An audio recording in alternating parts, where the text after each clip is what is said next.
नमस्कार साथियों, हिंदी ज्ञानशाला में आप सभी का हार्दिक स्वागत है। आज के वीडियो लेक्चर में हम चर्चा करेंगे सूर्यकांत त्रिपाठी निराला जी के बारे में। इस वीडियो लेक्चर में हम उनके जीवन परिचय, उनकी प्रमुख रचनाएं और उनकी जो अंतरा बुक पाठ में जो 2 कविताएं दी गई हैं, गीत गाने दो मुझे और सरोज स्मृति, उसका हम अध्ययन करेंगे। तो चलिए स्टार्ट कीजिए। सबसे पहले सूर्यकांत त्रिपाठी निराला जी का जन्म और उनकी मृत्यु देख लेते हैं हम। उनका जन्म 1898 ईस्वी में और 1961 ईस्वी में इनकी मृत्यु हुई थी। तो यहाँ पर 1898 जो समय दिया गया है हमारी पाठ्य पुस्तक में, वो यहाँ पर प्रिंट मिस्टेक की वजह से गलत है। यहाँ पर 1899 होना चाहिए था, तो आप इसको करेक्शन कर लीजिएगा कि 1899 ईस्वी में सूर्यकांत त्रिपाठी निराला जी का जन्म हुआ था और 1961 ईस्वी में इनकी मृत्यु हो जाती है। निराला जी का जन्म बंगाल के मेदिनीपुर जिले के महिषादल गांव में हुआ था। उनका पितृगांव यूपी के उन्नाव जिले में गढ़कोला में है। उनके बचपन का नाम सूर्य कुमार था। ये महत्वपूर्ण लाइन है। बहुत छोटी आयु में ही उनकी माता का निधन हो गया। निराला जी की विविध स्कूली शिक्षा कक्षा 9वीं तक ही हुई। पत्नी की प्रेरणा से निराला की साहित्य और संगीत में रुचि पैदा हुई, किंतु 1918 ईस्वी में उनकी पत्नी का देहांत हो गया और उसके पश्चात पिता और दादा, पिताजी, चाचा जी और चचेरे भाई एक एक करके सब चल बसे। अंत में पुत्री सरोज की मृत्यु से निराला बहुत ही व्यथित हो गए थे।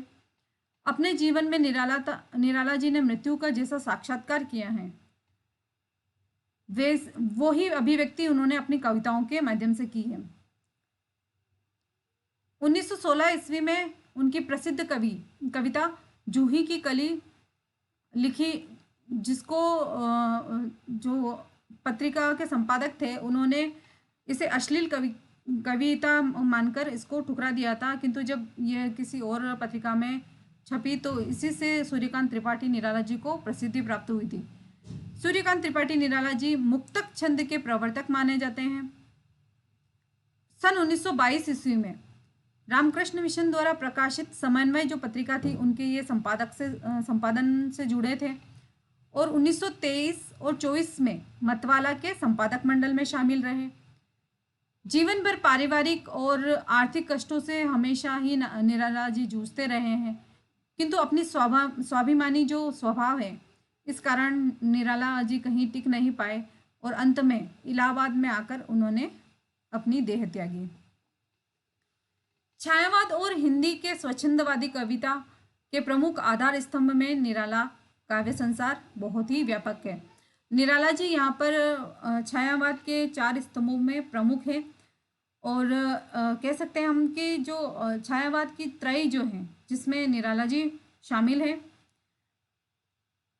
उनमें भारतीय इतिहास, दर्शन और परंपरा का व्यापक बोध है और समकालीन जीवन के यथार्थ के विभिन्न पक्षों का चित्रण भी है।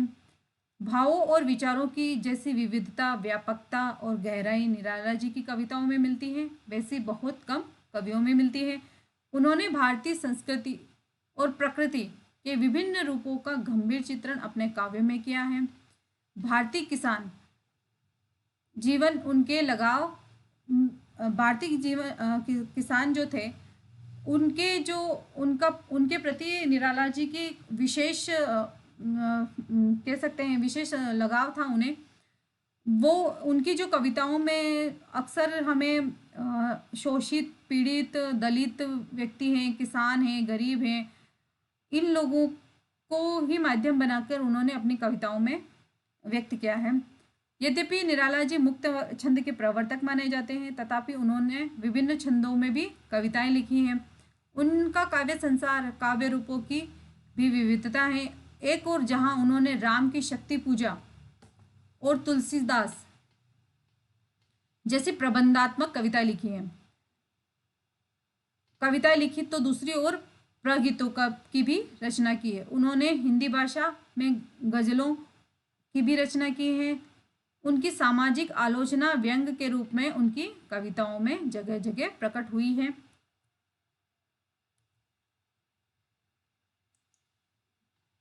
फिर आता है निराला जी की काव्य भाषा के अनेक रूप स्तर हैं। राम की शक्ति पूजा और तुलसीदास में तत्सम शब्द पदावली है, यानी कि राम की जो शक्ति पूजा है और तुलसीदास जी की जो इनकी काव्य कृति है उसमें इन्होंने संस्कृत शब्दों का अत्यधिक प्रयोग किया है। जबकि भिक्षुक जो कविता है इनकी वो सामान्य हिंदी बोलचाल की भाषा है। भाषा में कसाव, शब्दों की मितव्ययता और अर्थ की प्रधानता इनके काव्य की सबसे प्रमुख विशेषता रही है। यानी कि निराला जी के काव्य की प्रधानता, जो काव्य में जो प्रधानता है वो उनकी शब्दों की और भाषा की कसावट है, उनकी मितव्ययता है और उनकी अर्थ प्रधानता है। आइए देखते हैं हम साथियों निराला जी के प्रमुख काव्य कृतियाँ, जिसमें इनकी प्रमुख कृतियाँ हैं परिमल, गीतिका, अनामिका, तुलसीदास, कुकुरमुत्ता, अणिमा, नए पत्ते, बेला, अर्चना, आराधना, गीत गूंज, ये इनकी प्रमुख काव्य कृतियाँ हैं। इसके अतिरिक्त उन्होंने एक उपन्यास जिसकी वजह से उन्होंने प्रसिद्धि पाई है वह है बिल्ले सिर बकरिया। तथा इनका जो सारा निराला जी का जितना भी काव्य खंड है, चाहे उनकी रचनाएं जितनी भी हैं, उन सभी की को मिलाकर एक 8 खंडों में निराला रचनावली के नाम से प्रकाशित हुआ है। आइए अब हम इनके जो अंतरा भाग में दिए गए हैं हमारे जो हमारी अंतरा पुस्तक है उसमें 2 कविताएं दी गई हैं, गीत गाने दो मुझे और सरोज स्मृति। इसका मूल भाव हम एक बार देख लेते हैं। गीत गाने दो कविता में निराला ने ऐसे समय की ओर इशारा किया है जिसमें चोट खाते खाते, संघर्ष करते करते होश वालों के भी होश खो गए हैं, यानी जीवन जीना आसान नहीं रह गया है। पूरी मानवता हाहाकार कर रही है, लगता है पृथ्वी की लो बुझ गई है, मनुष्य में जिजीविषा खत्म हो गई है। इसी लो को जगाने की बात कवि कर रहा है और वेदना को छिपाने के लिए तथा उसे रोकने के लिए वह गीत गाना चाहता है।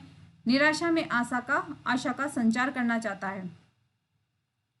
दूसरी इनकी कविता आती है सरोज स्मृति। सरोज स्मृति निराला जी की दिवंगत जो पुत्री थी सरोज, उस पर केंद्रित है। यह कविता बेटी के दिवंगत होने पर पिता का विलाप है। पिता के इस विलाप में कवि को कभी शकुंतला तो कभी अपनी स्वर्गीय पत्नी दिखाई देती हैं। बेटी का रूप रंग उनके पत्नी के रूप रंग के समान ही दिखाई देता है, जिसका चित्रण निराला जी ने किया है। यही नहीं, इस कविता में एक भाग्यहीन पिता का समाज के साथ संघर्ष, समाज के साथ उसके संबंध, पुत्री के प्रति कुछ न कर पाने की अकर्मण्यता का बोध भी प्रकट हुआ है। इस कविता के माध्यम से निराला जी ने जीवन संघर्ष भी प्रकट किया है और वे कहते हैं, दुख ही जीवन की कथा रही, क्या कहूँ जो आज ना कही। इसके पश्चात हम आते हैं इनका, हमारी जो कविता है गीत गाने दो मुझे में।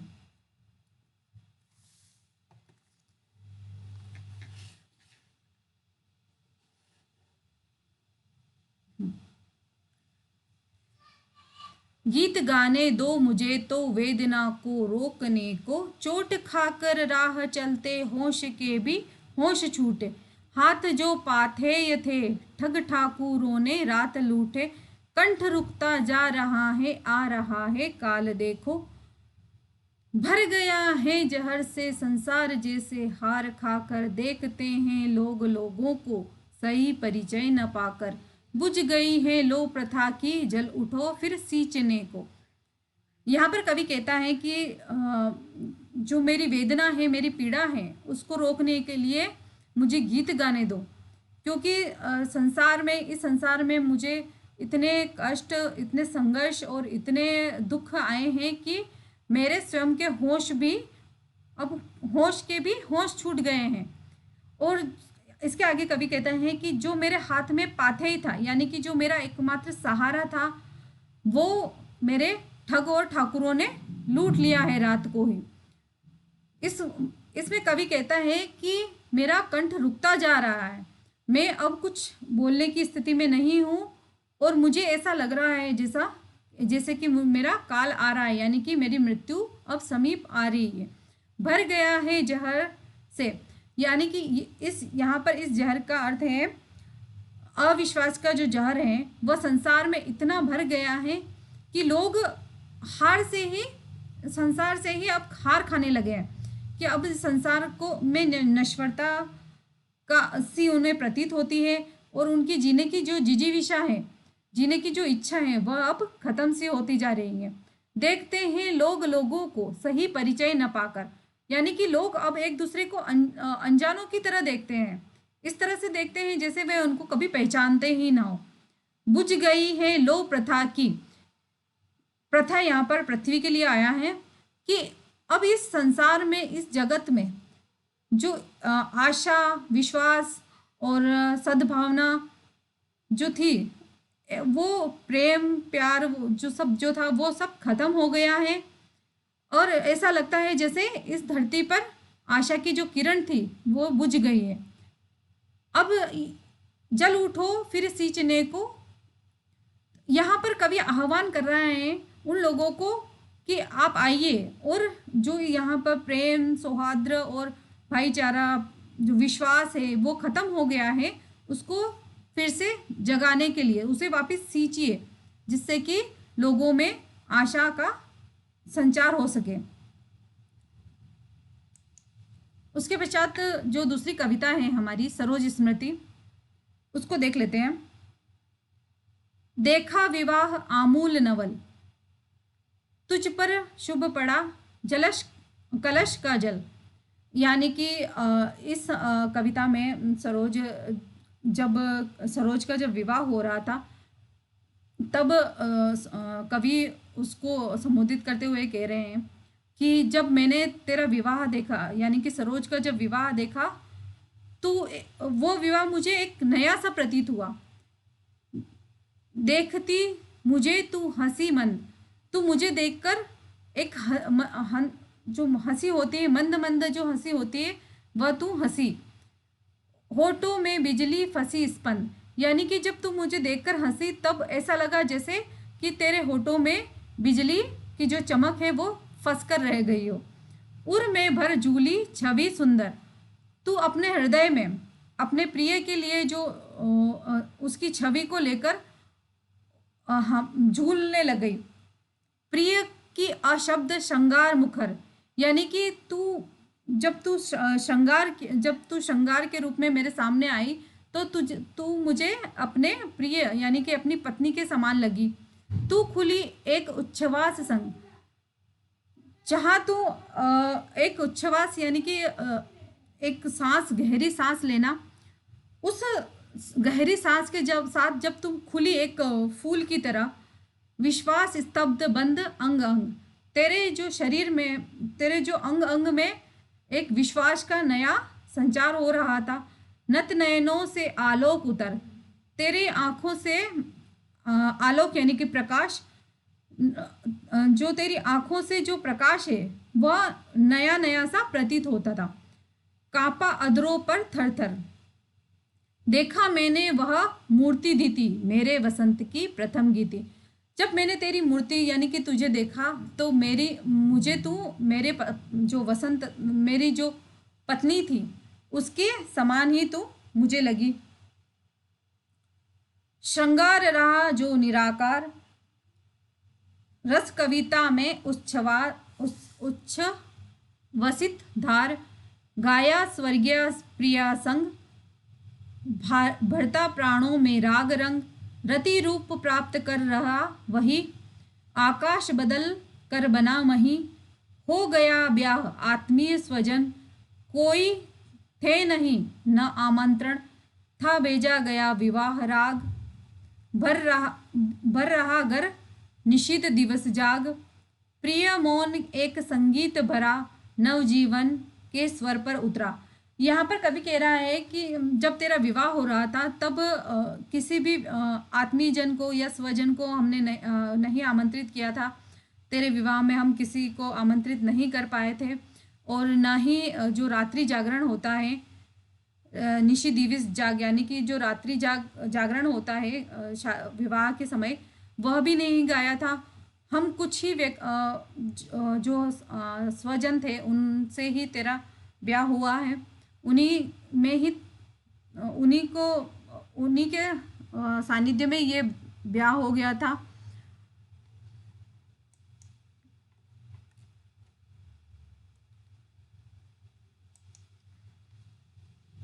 माँ की कुल की शिक्षा मैंने दी, पुष्प सेज तेरी स्वयं रची, सोचा मन में वह शकुंतला, पर पाठ अन्य यह अन्य कला। इसमें कवि कहता है कि तेरी सरोज की माँ की मृत्यु हो जाने के पश्चात जो माँ के कुल की शिक्षा होती है वह उसके पिता ने ही, यानी कि निराला जी ने ही स्वयं उसको माँ के कुल की शिक्षा दी, और उसकी स्वयं सेज भी निराला जी ने ही सजाई थी।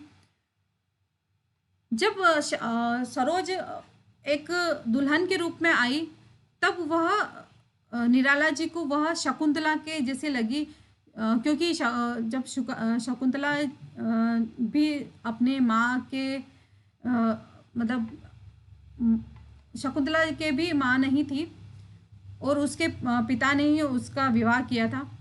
पर पाठ अन्य यह अन्य कला, कुछ दिन रह घर तू फिर समोद, बैठी नानी के स्नेह गोद, मामा मामी का रहा प्यार, भर जलद धरा को जो अपार, वे ही सुख दुख में रहे न्यस्त, तेरे हित में सदा समस्त व्यस्त, वह लता वहीं की जहाँ कली, तू खिली स्नेह हिली पली, अंत भी उसी गोद में शरण ली, मूंद द्रग वर महावरण।